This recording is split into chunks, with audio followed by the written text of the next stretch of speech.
What's up, guys? I'd say good afternoon, but it's not a great afternoon.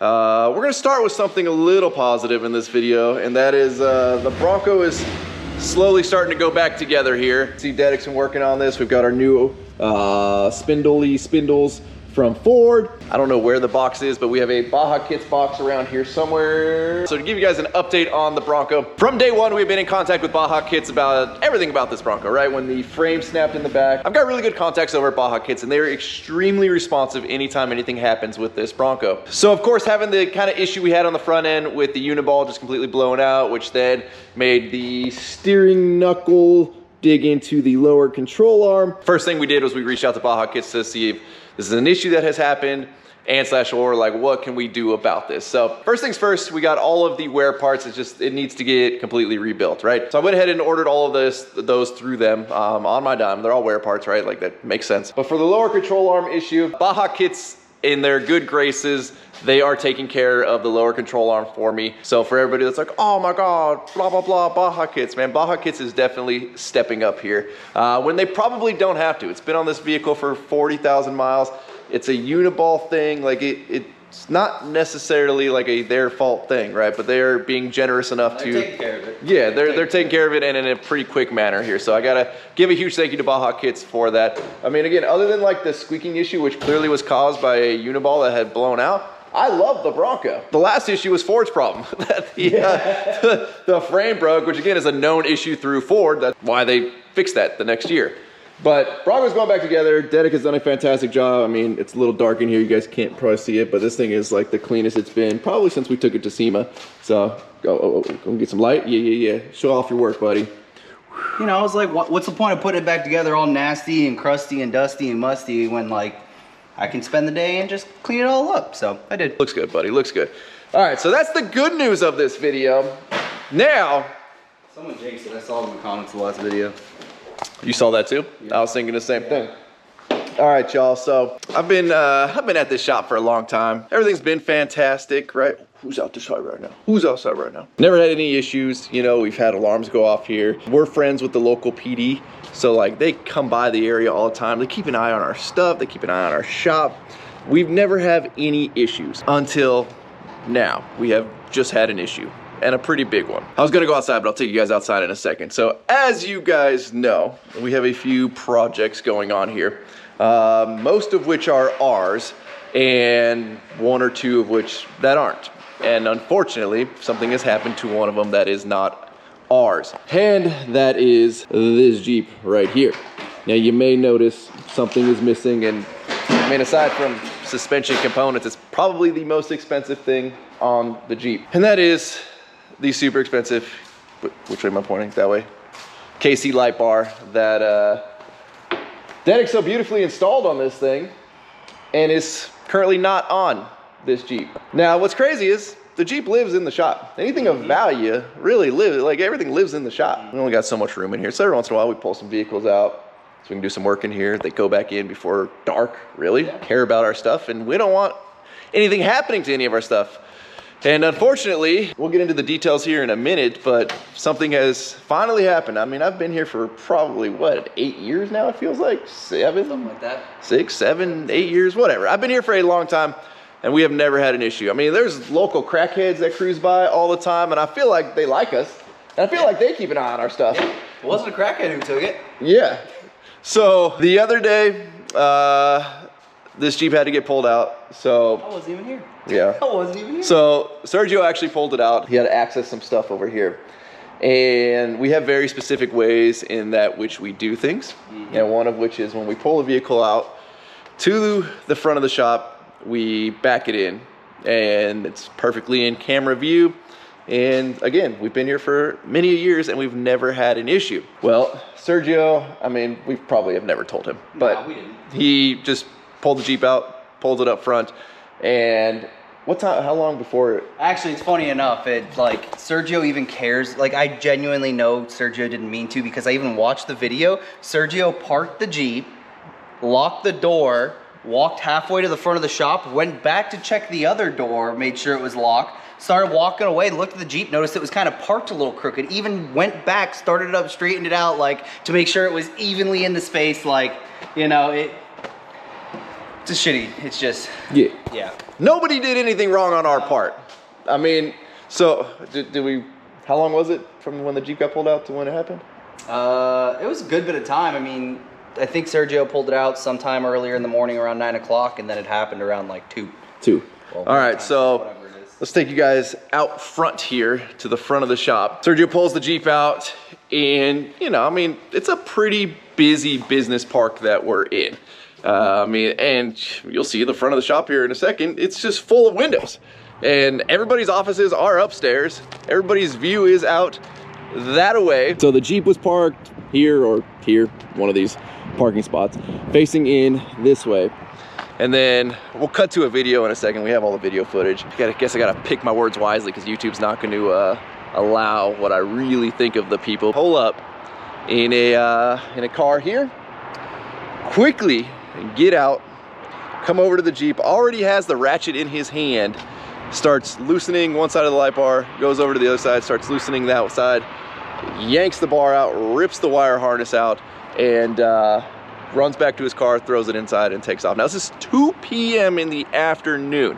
The fact that criminals have that much audacity these days is absolutely insane to me. I mean, I've been saying it since I was a kid, man. I hate thieves more than most people. I've always said, man, you get caught stealing once, man, we'll take a finger. You get caught stealing twice, we're taking the whole hand, and if you keep stealing, we just get rid of you because we don't need you. So let's cut to a little clip of it right now.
Now, obviously, you know, the cameras are only as good as if you can recognize the person or the vehicle. We're pulling camera footage from these businesses over here that actually show the car more because they were on that side of the parking lot. Again, I do have friends with the local PD, and we have forwarded all of the stuff to them. And normally, you know, most people know, like, police departments don't care too much about theft or anything like that.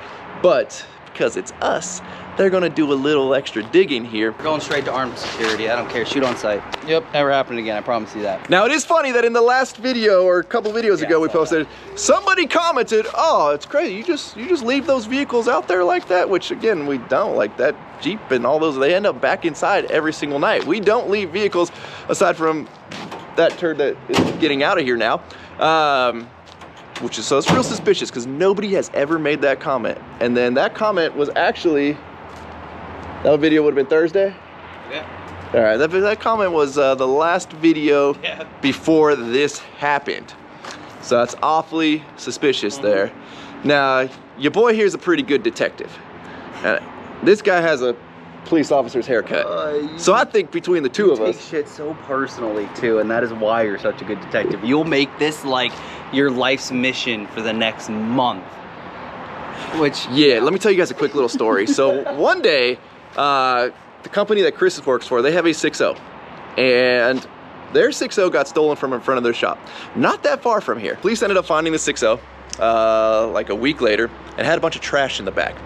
Well, in the trash in the back, we found an address. So I grabbed Chris. We drove over to the address. We're scoping out the house and all of that, and I'm like, man, like doesn't look quite like a criminal lives here, right? Doesn't look like a criminal organization. Very well manicured house, manicured lawn.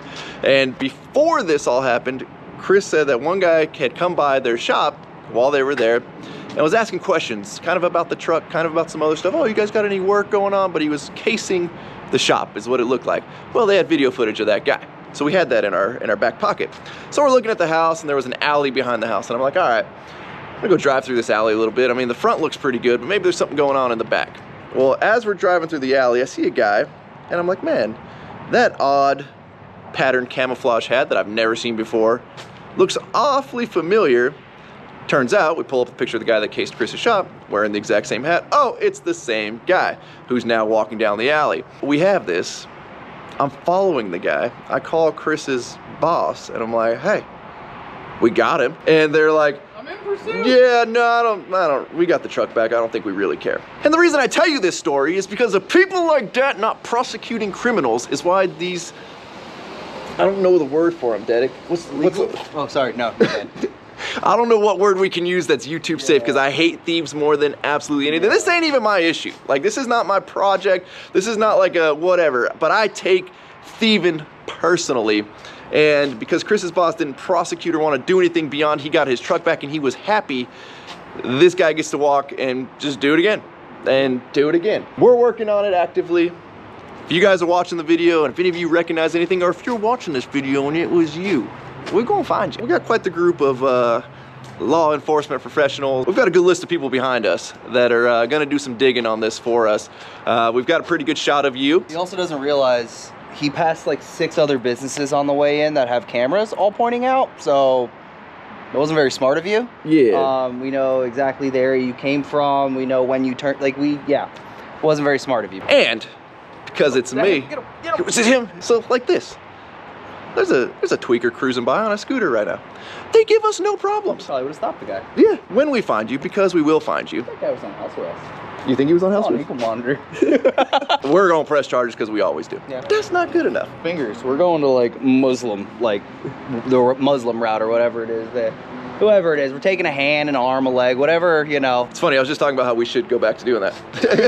I literally just talked about that in this video. Hey man, you know, an eye for an eye. Yeah, it might make the whole world blind, but at least, you know, you too. Yeah. You'll figure something out some way or another. Like the other crappy thing is like, you know, I do this work because my wife stays at home because, you know, nobody's going to provide better care for my child than my wife herself. So I do this work to afford to let her stay at home. All you're doing is taking that money away from me. Actually, this money was going to go to her surgery she has coming up here next week. But, you know, whatever. I'll figure out another way to pay for that. But, yeah, man, that's all you're doing is just, like, it's sad, pathetic. Like, I'm sorry you can't afford things, but, like, you shouldn't take them from the people who can.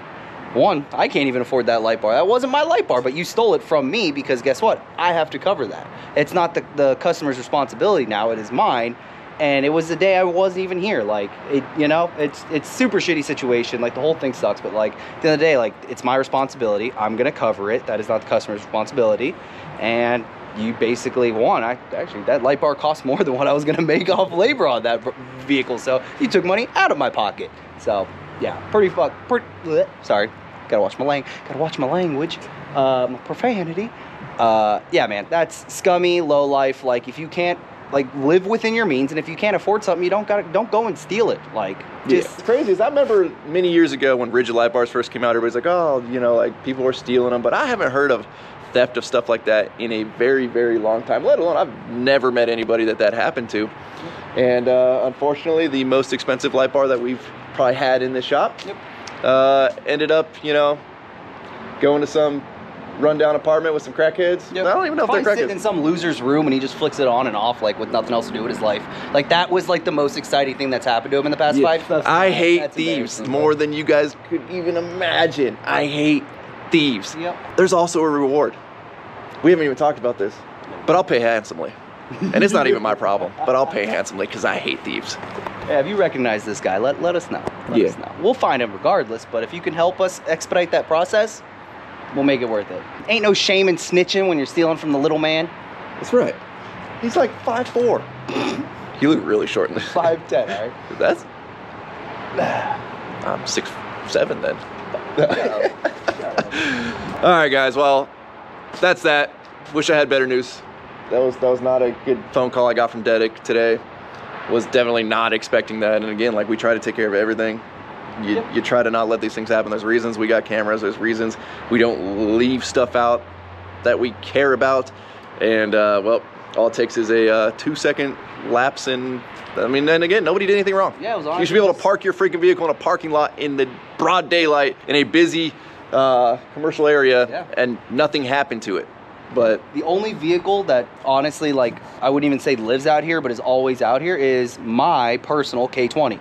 That's it. Which now is no longer going to be here anymore because I can't trust this area. But like, the only thing I actually leave out here is my personal vehicle, because at the end of the day, if something happens to it, that's my responsibility. All these other vehicles get brought in and taken out every single day or every single night, or only on the times I'm here to work on stuff. The day I'm not even here and it gets taken out because something needs to happen inside the shop, and you do this, it's just, there's just no words. It's super shitty. It just, So, yeah, we should go end this video on that note. Drop the 1-800 Crime Stoppers. Slash Make sure you actually call that number and not 911, because if you just call 911, you don't actually get the reward. We learned that one with that healthcare murderer guy, remember? Oh, yeah. That's what happened. They found him at a McDonald's and called 911, and they were like, oh yeah, you don't get that 50 grand. You called 911, not Crime Stoppers. Yeah.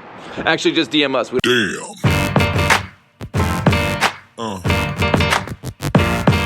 Yeah. Yeah.